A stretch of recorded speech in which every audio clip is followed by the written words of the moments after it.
Well, not here for, remember, you were not here for this, but Betsy Kling certainly remembers. Look, take a look, Betsy.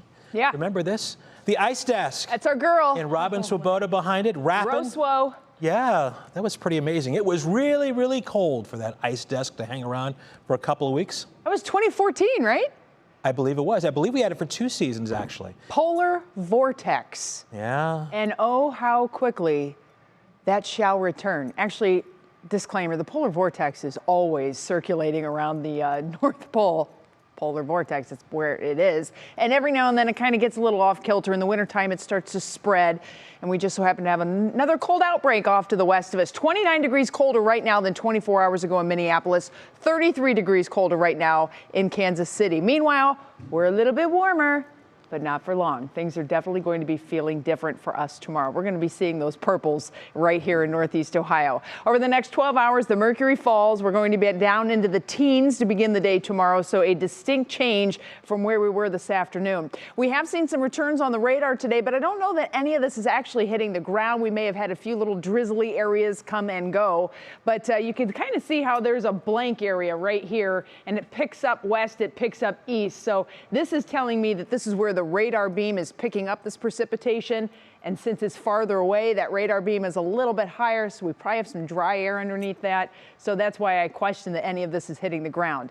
But then there's Tuscarawas and Carroll County. I have a feeling you folks are going to end up getting a little bit of snow tonight, and that is as this cold side of this frontal boundary begins to continue to push some of the rain and snow along it, and I think you may end up having a brush with some light snow tonight. Not looking for major accumulations, not looking for much at all, but you may notice a few little snowflakes out there. Meanwhile, north of us, the lakes are performing, and lake effect snow will be coming back into our forecast as we not only go through tomorrow, but especially tomorrow night and into Friday. By the weekend, things are going to start to improve for us, but it's all being driven by cold air. A huge push of cold air sweeping across the plains. 6 is the current temperature in Minneapolis, 17 right now in the Windy City.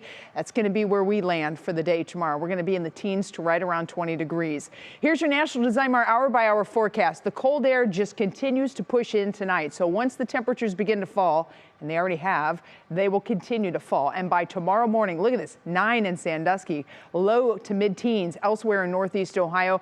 With that northerly flow, we'll have some lake effect snow that's coming in too. On and off lake effect snow around, but at the same time, I think we're going to end up getting some peaks of sunshine here and there. Note that the temperatures are not going to move all that much tomorrow. We're going to hold right there in the teens, maybe around the 20-degree mark.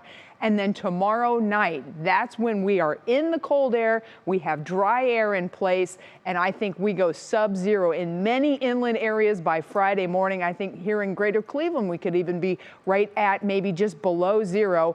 Right along the lakeshore, those are the only areas that even have a prayer of staying above zero, if not even toward the 10-degree mark. But it is going to be a very cold start to the day on Friday.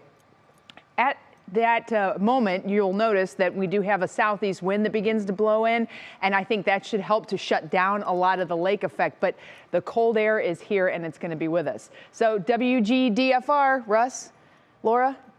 No clue. We're going down for real. Come on, we're keeping it hip. Hard freeze overnight, so all the puddles, the slush, the meltwater, it's all freezing. That means your steps, decks, porches, drives, parking lots, and sidewalks will be icy unless they are treated. And yes, you can still get out and treat things, but we're going to stay cold through the weekend ahead, so whatever ice forms, we're going to have it. Here's your Union Home Mortgage forecast. We're going to be down in the single digits and below zero Friday into Saturday. Look at these temperatures, though, by the rest of the weekend and into early next week, back up into the upper 20s to right around 30. Russ? Other acronyms came to mind there, but I get where you're going there. Thank you so much, Betsy.